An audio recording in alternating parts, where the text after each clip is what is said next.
Good afternoon. I want to speak today to leaders. I have the opportunity, as do many of you, to lead in a local church. And as such, I get the opportunity to cross paths on occasion with several businessmen and women in my area. And in doing so, I found that I love businesses. I love everything about them.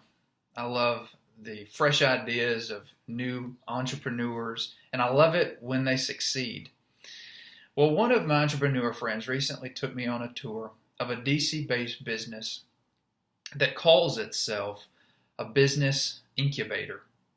What that means really is that several successful entrepreneurs got together, they pooled their time, their resource, and they created a business out of helping future entrepreneurs succeed. And in a city like Washington, D.C., where often it's driven on ego and on the motive of self-promotion and ambition, it was both challenging and inspiring to see leaders who haven't forgotten the days and triumphs and trials of small beginnings, but remembered those lessons and decided to pass them on to future entrepreneurs who follow in their footsteps.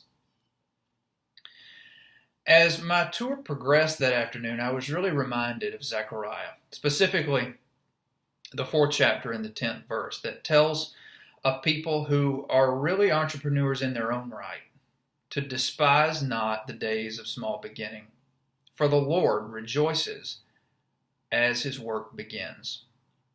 The 10th chapter of Zechariah is really talking to a discouraged people. It's talking to a people who have seen a better day, a large temple destroyed, and then a calling to come back and rebuild something that really was underwhelming.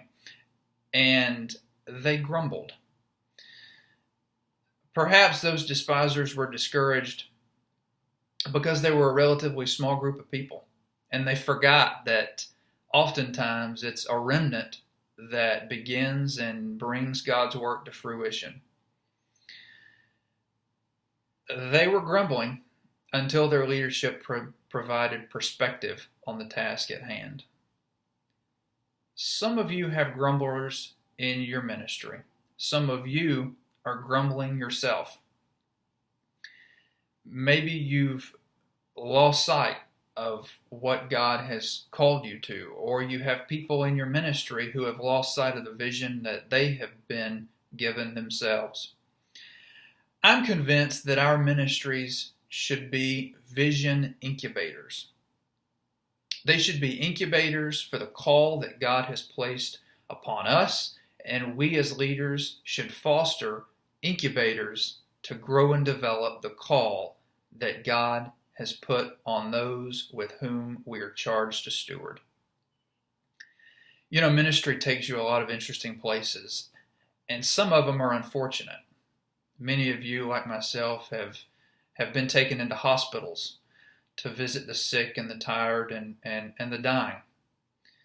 Some of you, like myself, have had the unfortunate experience of visiting premature children, a small child who has been given a chance at life before it was quite ready for it.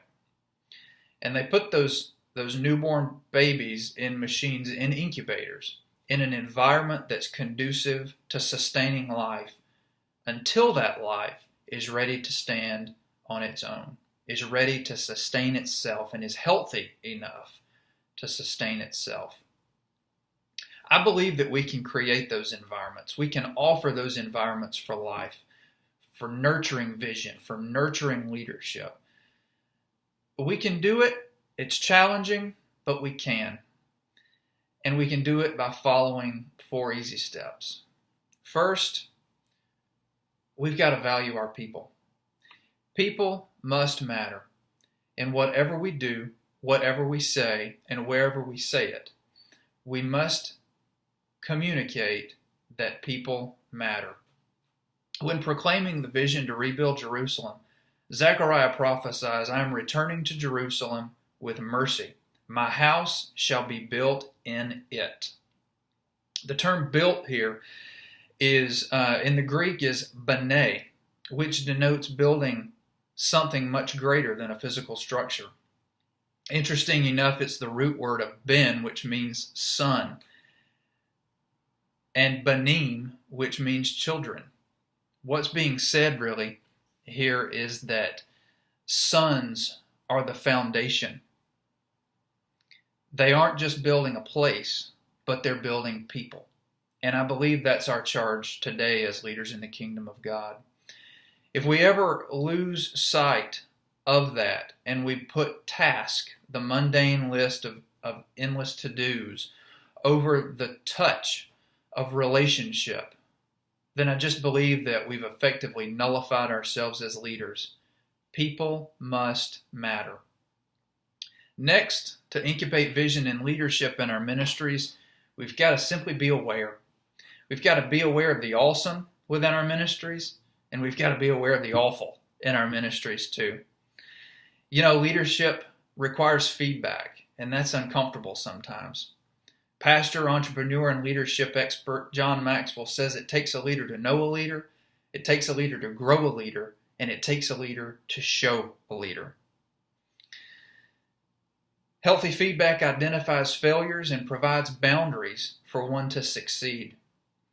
A friend of mine who pastors a youth ministry once told me of an intern that led a service one time, and he said the intern's heart and the intern's material were both phenomenal, but the delivery was unnecessarily and unfortunately judgmental and harsh. He said so much so he had to take the microphone after the intern finished with his message just to remind the kids that Jesus actually loved them, that he was a happy God and not mad. And that intern is no doubt called to ministry, and he's no doubt got a bright future ahead of him. But the road to that future will be much easier when it involves leaders like my friend who aren't afraid to offer feedback when it's necessary and even when it's hard. You know, next, I believe that we as leaders must be willing to invest in future leaders and connect them to strategic relationships. You and I must resist the urge to become the single common denominator in our ministries. Maxwell wisely offers that the only asset to truly appreciate within an organization are its people. I believe that sometimes we as leaders must take stock and ask ourselves, am I treating people like a liability, or am I treating them like the asset that they truly are, that will appreciate when I appreciate them?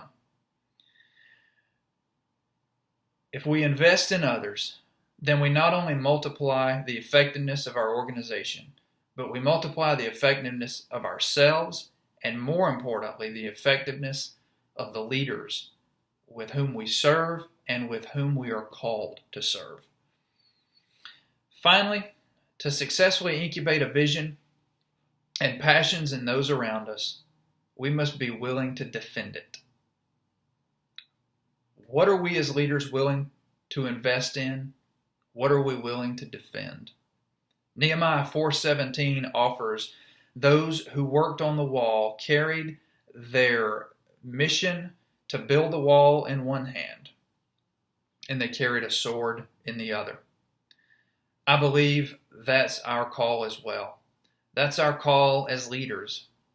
The people with whom we serve and with whom we are called to serve need to know that we have their back, both on good days and in bad. Those moments will sustain, will encourage, and will forge life into dreams and passions that surpass our wildest imaginations. I would conclude today with this thought, that culture is intentional. A culture of valuing people, of valuing service, of valuing passions, doesn't happen accidentally, but it requires the intentionality of us as leaders. To build, maintain, and defend starts with us. Chinese pastor and martyr Watchman Nee said, "We are not qualified to do the Lord's work if we merely preach the gospel of His redemption and yet lack the heart to serve.